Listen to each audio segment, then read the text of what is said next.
They laughed at him. A weak boy from a worthless island. They spat on him. They mocked him. But one day, he would crown himself emperor. He would march 600,000 men into death. He would burn cities, destroy armies, turn Europe into a battlefield of blood and fire. He would be unstoppable. He would make kings kneel, nations tremble, and the world would never forget his name. His name, Napoleon Bonaparte. In 1769, on the rugged island of Corsica, forged in salt wind and endless blood-soaked war, Napoleon Bonaparte was born straight into pure, unrelenting chaos. Smoke hung heavy in the air like a dark vow of violence. His father, Carlo Bonaparte, was pure raw ambition on two legs, a lawyer who glided through Corsican politics with charm sharp as a razor and cunning that always reached for titles just beyond his grasp. Honors slipped through his fingers like dry sand. Yet he never stopped reaching, burning, demanding more. His mother, Letizia Ramolino, was the iron spine of the family.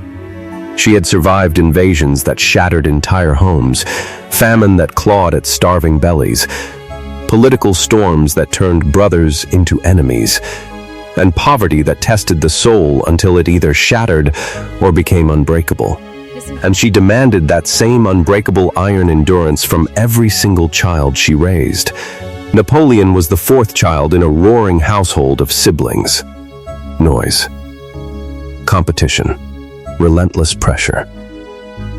From the moment he could walk, Napoleon learned the first unforgiving truth of existence. The world rewards those who refuse to be ignored, those who claw forward when everyone else steps back into the shadows, those who turn pain into power, those who turn fire into destiny. In 1778, at just 9 years old, he was ripped from the wild shores of Corsica and thrown into the cold heart of mainland France. A foreign school, stone walls, endless corridors echoing with the easy laughter of boys who truly belonged.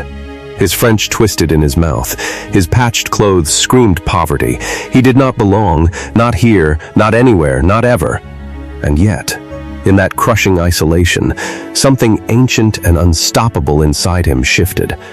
He withdrew, not out of defeat, not out of fear, out of cold, deliberate, lethal preparation. While other boys squandered their days on games and gossip, Napoleon buried himself in books until his eyes burned red and his mind became a razor-sharp weapon of war. Mathematics, history, strategy.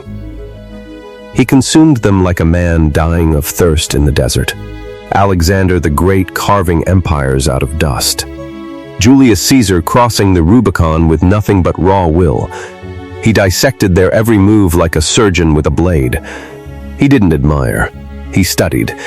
He wasn't spinning fantasies. He was forging inevitability itself.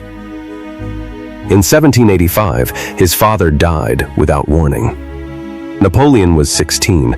The full crushing weight of the world slammed down on his shoulders. The family needed guidance, money, leadership, a steady hand while France itself spiraled toward total madness. And the boy understood in that instant, life would not wait. It would not bend. It would not offer mercy. Every setback he had swallowed, every insult, every humiliation from the moment he left Corsica became pure rocket fuel. Pressure did not crush him. It forged him into something lethal, unstoppable, eternal. The boy from the island was dead. In 1789, France exploded. The revolution tore across cities and villages like wildfire from hell. Kings were dragged from thrones screaming. Crowds roared through blood-soaked streets. Napoleon watched from the shadows, eyes burning brighter than the sun itself, while others panicked or cheered blindly. He saw the old rules crumble into dust. And where rules disappear, men like him rise like gods from the ashes. In 1793 at Toulon, a city gripped by enemies screaming for conquest, Napoleon, still young but already blazing with destiny, saw the opening like a wolf scenting fresh blood on the wind. He moved like a dark conductor commanding a symphony of absolute annihilation.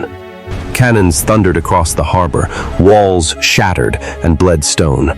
Smoke choked the sky black. Men screamed and fell in waves of fire and iron.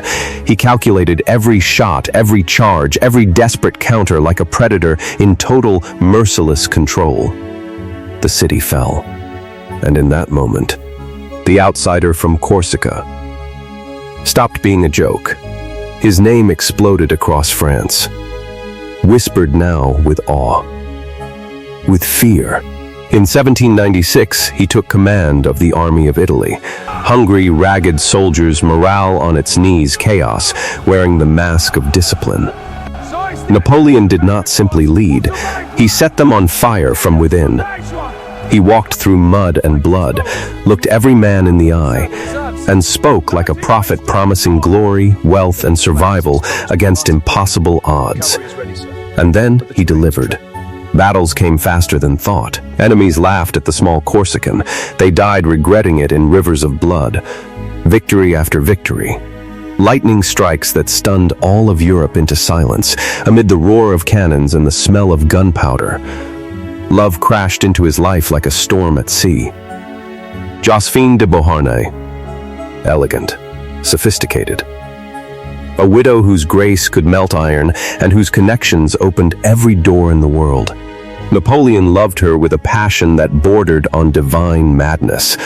Letters flew across hundreds of miles, raw, obsessive, soaked in longing and jealousy. "You are my destiny," he scrawled, by flickering candlelight. "Without you, I am nothing but a ghost wandering the earth." The couple married in a civil ceremony in Paris, yet Josephine could not give him an heir. For a man born to build an empire that would echo through centuries, that single failure became a wound. That demanded blood, and demanded it now. In 1798, he launched the campaign in Egypt, forged for legend as much as war. The desert stretched forever under a merciless sun, dunes moving like restless beasts ready to swallow men whole. The Nile whispered secrets older than kings. Napoleon's mind raced with flawless strategy. While his soldiers starved, burned, and marched straight to the edge of breaking. Victory came in battles that lit the pages of history on fire, but isolation followed like a curse from the gods themselves. The British obliterated his fleet in one devastating blow. Supplies vanished into nothing. Morale hung by a thread over the abyss. For the first time, he tasted the bitter limits of power and the fire inside. Only burned hotter, brighter, more dangerous, more unstoppable, more immortal. In 1799, he returned to France.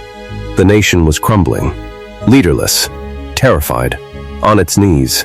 Napoleon saw the moment like lightning splitting the sky in two. Power was not asked for, it was taken. Seized with the same iron will that had carried him from Corsican dirt to the brink of immortality.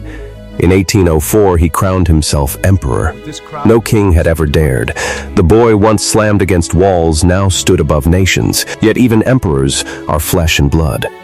And flesh and blood need heirs. Josephine could not provide one. In 1810, he divorced her. Not because the love had died, their passion had been the stuff of legends that would live forever, but because destiny demanded a future. He married Marie-Louise of Austria, a union forged in politics. A son followed, Napoleon II, an heir. In 1812 came Russia, the campaign that cracked the sky and shattered dreams. Napoleon marched with absolute certainty. Confidence carved from 1,000 victories, precision that had never failed. But the Russians burned their own country as they fell back, leaving nothing but ash and scorched ruin. Winter struck with merciless teeth, winds that sliced skin to the bone, snow that swallowed armies whole, cold that turned living men into frozen statues. The Grand Army did not lose on any battlefield, it simply vanished into white oblivion. Cold, starvation, desperation. Death claimed thousands every frozen night across endless white fields of hell. Yet still, he fought. Refusing to bow, in 1814 came defeat. Abdication. Exile to Elba, a speck of rock in the sea for a man who had ruled continents. The fire inside howled against its cage like a beast denied its destiny. In 1815, he escaped. He returned to France like thunder reborn from the grave. The army sent to stop him threw down their weapons and marched with him instead, screaming his name as if exile had never happened. And now final, impossible resurrection. Waterloo.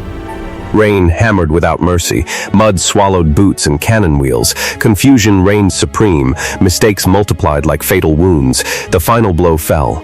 Napoleon was defeated. Exile again.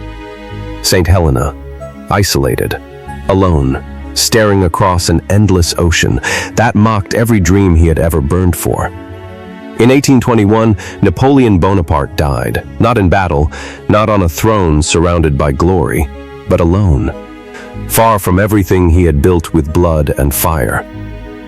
Yet history remembers him differently, because he decided, long before any crown or empire, I will not be ignored. And the world listened.